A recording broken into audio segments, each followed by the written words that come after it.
अस्सलाम वालेकुम दोस्तों, उम्मीद है कि आप सब लोग खैरियत से होंगे, ठीक ठाक होंगे। तो आज की जो हमारे वीडियो का टॉपिक है कि हम कैसे घर पर ऑर्गेनिक गार्डनिंग स्टार्ट कर सकते हैं और इसके लिए जो इम्पोर्टेंट स्टेप्स हैं जो हम फॉलो करने चाहिए वो इस वीडियो में आपको डिस्क्राइब करूंगा। जी, आप भी घर पर ऑर्गेनिक गार्डनिंग स्टार्ट कर सकते हैं। अगर आपने हमारे चैनल को सब्सक्राइब नहीं किया तो चैनल सब्सक्राइब करें, क्योंकि आप कब से मुफ्त में वीडियो देखे जा रहे हैं। सिर्फ 9% लोगों ने पिछले 28 दिन में सब्सक्राइब किया हुआ है। तो ऐसा क्यों कर रहे हो यार, मैं आपके लिए अच्छी अच्छी वीडियो बना रहा हूँ और आप सब्सक्राइब ही नहीं करते। चलो सब्सक्राइब करो। अब हम वीडियो करते हैं कि जो हमारा पहला पॉइंट है वो ये है कि हम जो टेम्परेचर और वेदर है वो उसको देख के हम बीज लगाएं, क्योंकि पाकिस्तान में एक स्टैंडर्ड टाइम सेट है मेरे ख्याल से पंजाब के लिए, वो 15 फरवरी से 15 मार्च गर्मियों की बीज लगाने के लिए और 15 सितंबर से 15 अक्टूबर सर्दियों के बीज लगाने के लिए।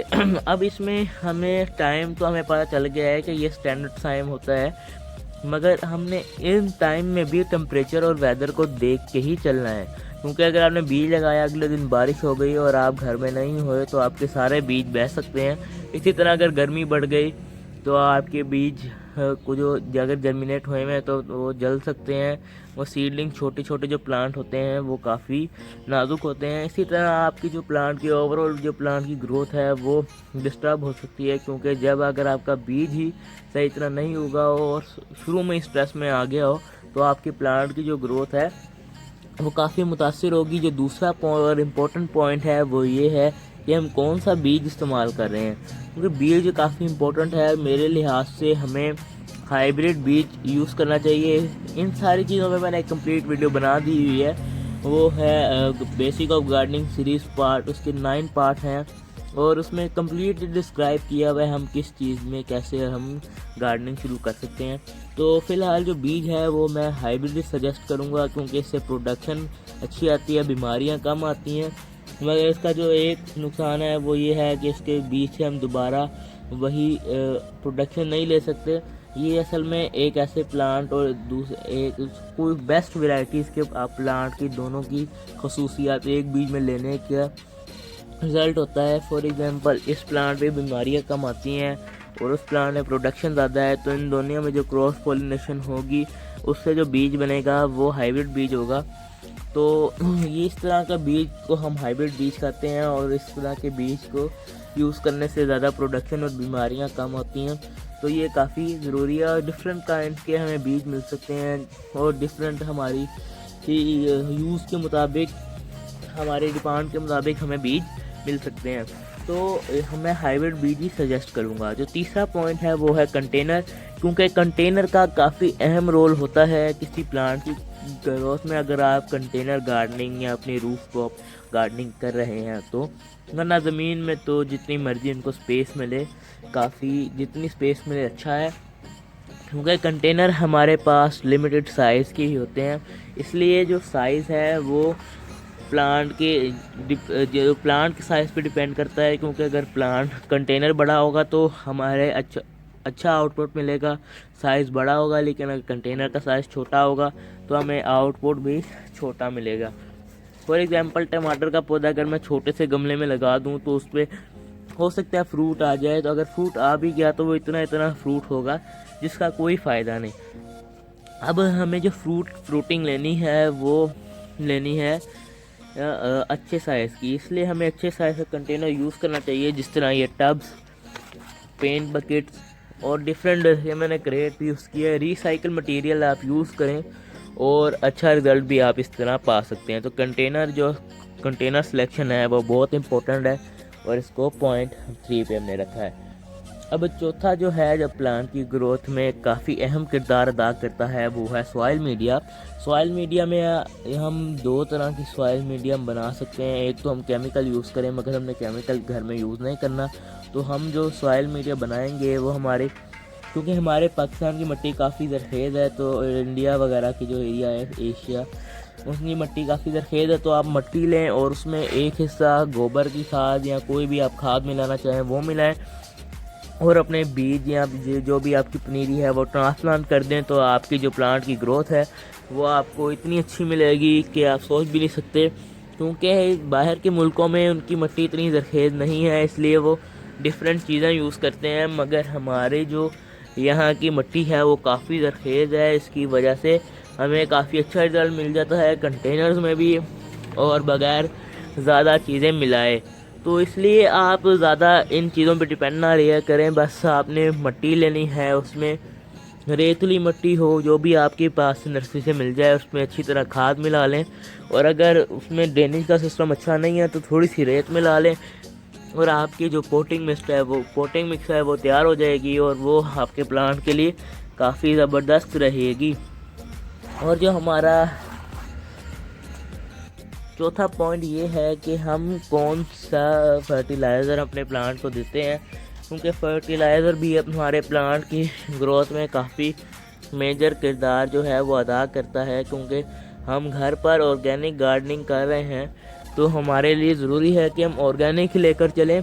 लेकिन ऑर्गेनिक में भी लोग गलती ये करते हैं कि या तो ज़्यादा फर्टिलाइज़र दे देते हैं या फिर वो फर्टिलाइज़र देते हैं जिसकी प्लांट को ज़रूरत ना हो। और ऐसा जिस तरह अगर हम इनको अभी ज़्यादा फर्टिलाइज़र दे दें तो यानी ये गोबर की खाद डाल दें, प्लांट हमारे सड़ सकते हैं क्योंकि वो काफ़ी ज़्यादा गर्म होता है। लेकिन अभी सर्दी चल रही है, हो सकता है इतना ना सड़े, मगर अगर हम गर्मी में डाल देंगे गोबर की खाद तो आपके प्लांट का तहस नहस होने से कोई नहीं बचा सकता, क्योंकि वो काफ़ी गर्म होती है। इसलिए आपने जो ऑर्गेनिक खाद देनी है वो 15 से 20 दिन बाद आपने अपने प्लांट में खाद डाल देनी है, या फिर आप इसको लिक्विड फर्टिलाइज़र के तौर पर डाल सकते हैं। जो कंपोस्ट टी मैंने आपको बनाना सिखाई थी वो आप यूज़ कर सकते हैं, या फिर आप हर 15 से 20 दिन बाद खाद दे सकते हैं। अभी मैंने इनसे 15 से 20 दिन पहले इनको खाद दी थी, लेकिन अभी बारिश हुई है इसलिए मिट्टी काफ़ी गीली है, इसलिए जब मैं थोड़ी देर बाद खाद दूंगा उसके बाद उसकी गोडी भी करूँगा। तो अगला जो हमारा इम्पोर्टेंट पॉइंट है वो गोडी करना है, क्योंकि हम गोडी करने से हमारे प्लांट में एरेशन का सिस्टम काफ़ी अच्छा और ड्रेनेज का सिस्टम काफ़ी अच्छा बना रहता है, जिससे रूट की ग्रोथ काफ़ी अच्छी रहती है।